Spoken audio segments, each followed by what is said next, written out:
welcome to another episode of School to Startup. I'm Ankita Bhosle from University Partnership Team at Tracxn. For over a decade, Tracxn has powered global startup ecosystem as leading private market intelligence platform, working closely with universities that foster innovation and entrepreneurship. School to Startup is one of our flagship initiatives, spotlighting academic leaders who are shaping future entrepreneurs. Today, we are delighted to welcome Carrie Ling. She's a director of Entrepreneurship Center and adjunct professor at Hong Kong University of Science and Technology. We're happy to have you here. Yeah, hi Ankita. Good to see you here. So my first question to you is, what has been your professional journey like, and what has led you to academia, and how has been your experience? Yeah, so thanks for the question. So basically for myself, I'm born and raised in Hong Kong, and I got my both bachelor degree and engineering in mechanical engineering and from the local university. And then so basically I switched my research area focus from mechanical engineering to biomedical engineering. And then I pursue my postdoc study at the University of Florida and then Stanford University. And so what come to this place that I go to the entrepreneurship is more like when I was like my first job is at HKUST, was a lecturer in bioengineering, and I stepped out of my comfort zone and then to start my career in innovation technology, especially in entrepreneurship in the biomedical engineering sector at the Hong Kong Science and Technology Park. So we call HKSTP. So HKSTP is the biggest incubator in Hong Kong, and then so it's a government-funded incubator, and then so I'm more specialized in the technology startup from there, and then so in 2022 I got an opportunity, and then to rejoin HKUST as the director of the Entrepreneurship Center, and then so right now that I drive the entrepreneurship development at the HKUST right now. Oh, that's an interesting journey to have, and your expertise in working with a government incubator to now also supporting entrepreneurship in university. That must have been a very interesting journey, to be honest.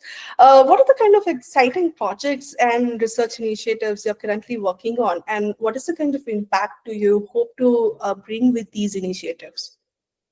Yeah, first things that I'm working on in my center is that we incubate more than 100 startups per year. And then so we call this incubation is called the IPIC incubation. What does this stand for?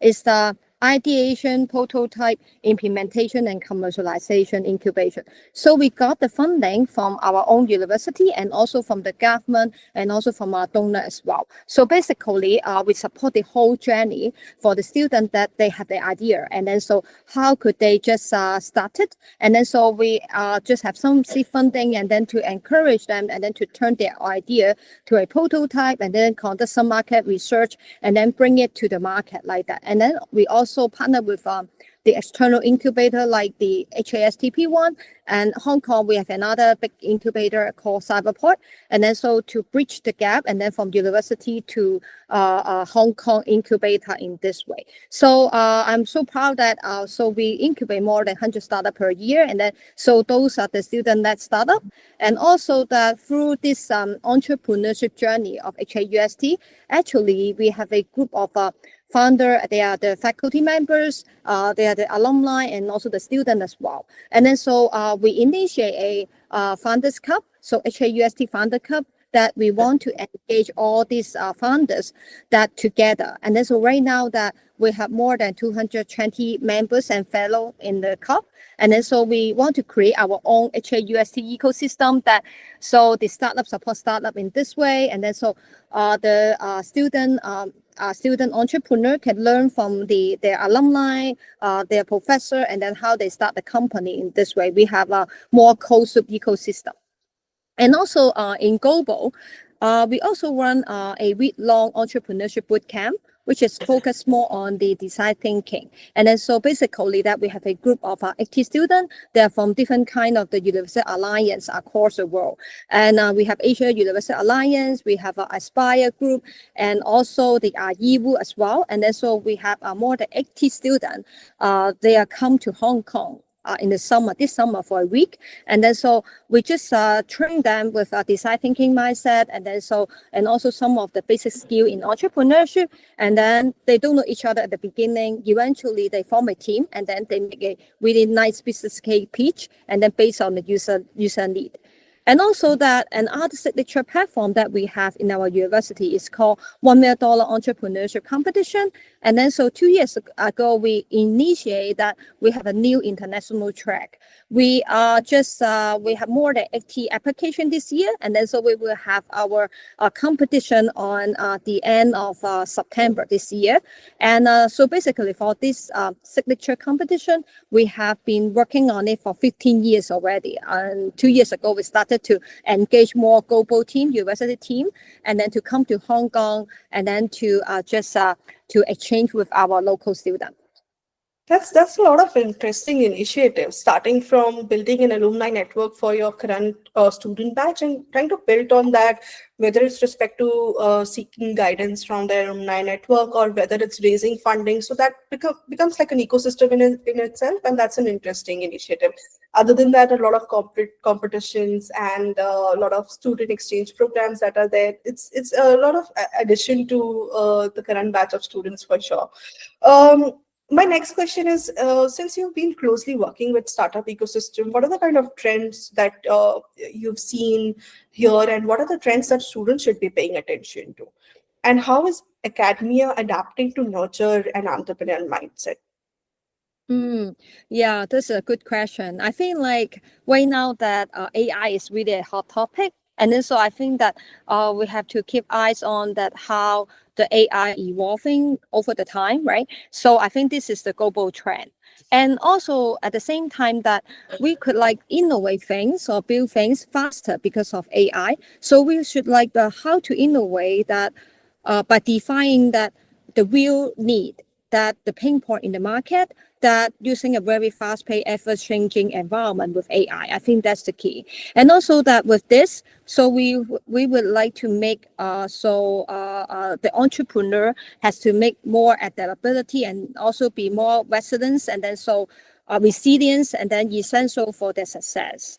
So if they want to respond and then to this global trend, I think that they have to keep learning, and then for the new skills, especially the any tools related to the AI, and also that we also equip our students with a lot of AI training right now in partnership with some of the cloud service provider, global cloud service provider right now.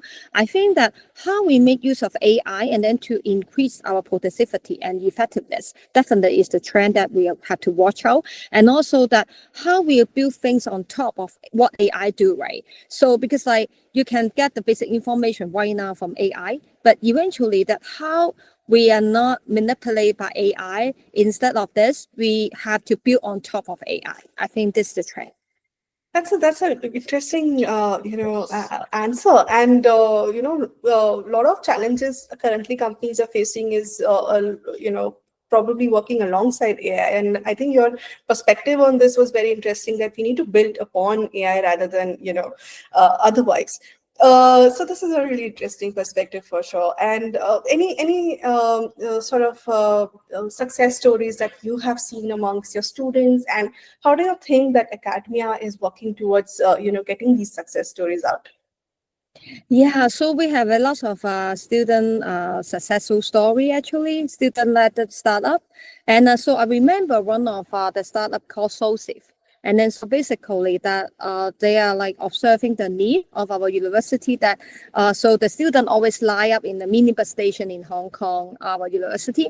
And then so they take a really long time to wait. So that's why I think like 10 years ago, and then so they started to like to build the app, and then so to like to trace the all these shuttle bus, and then so mini bus, and then schedule by doing that. And then so based on the real need, and then so they develop an app for that. And right now this company is a smart mobility AIoT solution company in Hong Kong. They grow pretty fast. It is a really signature company spin-off from HKUST. And also that we have another company called Beer. So they make use of the uneaten and surplus bread, and then so which is like kind of like the food upcycling to craft the beer. And then so like one of the signature flavor for their beer is the pineapple bun, right? So in Hong Kong, the pineapple bun is like what our signature snacks. And then so they are partnered with some of the famous local bakery and then to make this kind of beer. And then so they're expanding not just in Hong Kong, but expand to India and also Singapore as well. So I think this is another student startup. In 2022, they were listed the global finalist in the HKUST Prize, which is a very prestigious global social innovation award. So this is another successful story that I could like to share. Other than that, we talk about like more like the university technology driven startup. So we have two startup that is also our signature startup. One of them, this is called Panoptic AI. So this startup basically that you just have to right now, it's just like looking at the camera for 30 seconds. They can just scan through your blood vessel changes on your face, and then so they can use AI to analyze all this vital side of yourself. And then so they got into the top 10 in the global startup World Cup challenges. And then so it's one of our signature startup in healthcare. Another one is that called PawnFit. So this startup is make use of their proprietary technology thin film sensor, and then to detect the lactic acid level, and then as the switch on here that you put the sensor here, you can sense your sport performance by doing that. So I think it's a lot of amazing startup. I just named a few because of the time. Yeah. Yeah, a lot of interesting startups from convenience, which is for, say, shuttle services, just to track them and maybe save some time rather than waiting on the station. They can just walk right in when the bus is already there. And of course, Bao Ban beer is something that I'm also looking forward to, and hopefully it's in India soon. So these are really interesting startups, and it's a variety of startups from food tech to convenience to probably, again, healthcare. So a lot of variety there. So how do you see the role of academia evolving in the startup and innovation space in the next few years? I think in Hong Kong, so maybe I just spend more time to talk about Hong Kong because we are I'm from Hong Kong, right? So for our government, basically that we inject a lot of money, and then for building the innovation and technology hub, and then in Hong Kong. And then so one of the signature events, so the initiative called InnoHK, basically that they build more than 30 research center. They are engaged from with the global university. So maybe like maybe university from US, so Stanford, Harvard, Berkeley, etc., and also maybe in UK, Imperial, Oxford, etc. They just built a research institute based on a different research area, and then they have a health at InnoHK and AI and robotics and InnoHK.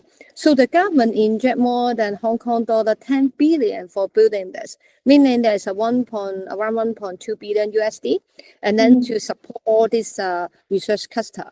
The main goal of InnoHK is that they want to just create a pipeline to support the research commercialization from the research project and then to a startup like that. So this is one of the initiatives. Another initiative is that we call the Research Academic Industry Sector 1+ scheme, so which is supported by the government as well.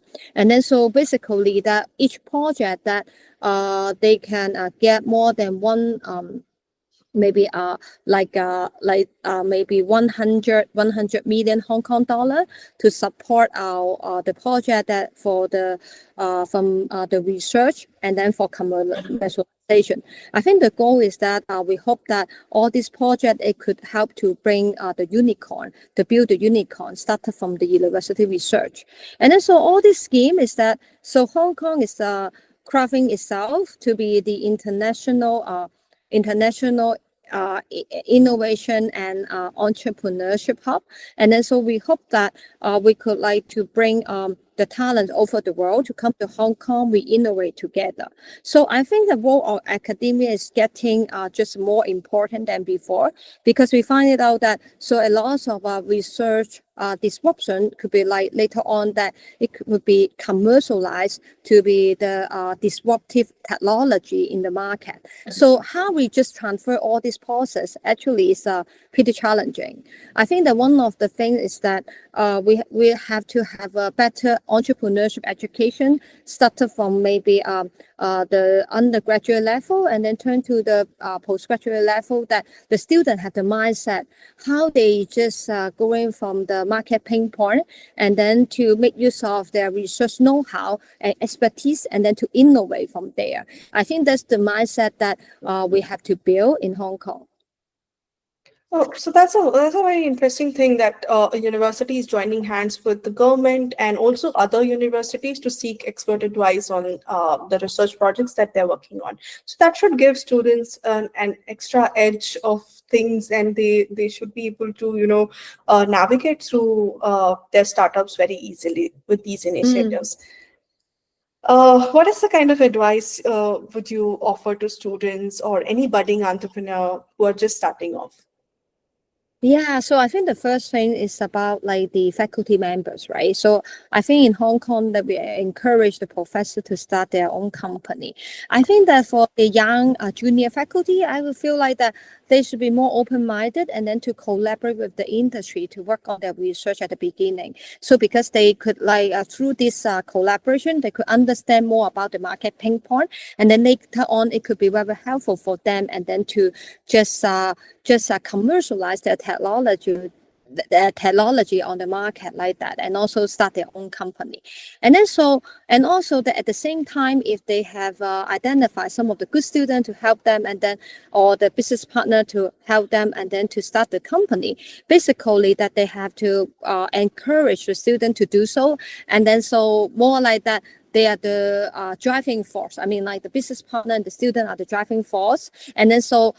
More like that, the professor can like to be the advisory role in this way, and then to make the company to drive more like freely in this way, and then so that they could have more flexibility, and then to work on the business side, because like academic research and the business world is a little bit different. I mean, like how we just get the balance of it, and then so they need to have a very good just a communication within the team, and then to do that. And then for entrepreneur, basically that I would say that because the world is changing really fast right now, you have to keep up on the market insight, and also to spend more time and then to identify the real pain point in the market before they're coming up with any solution that you have.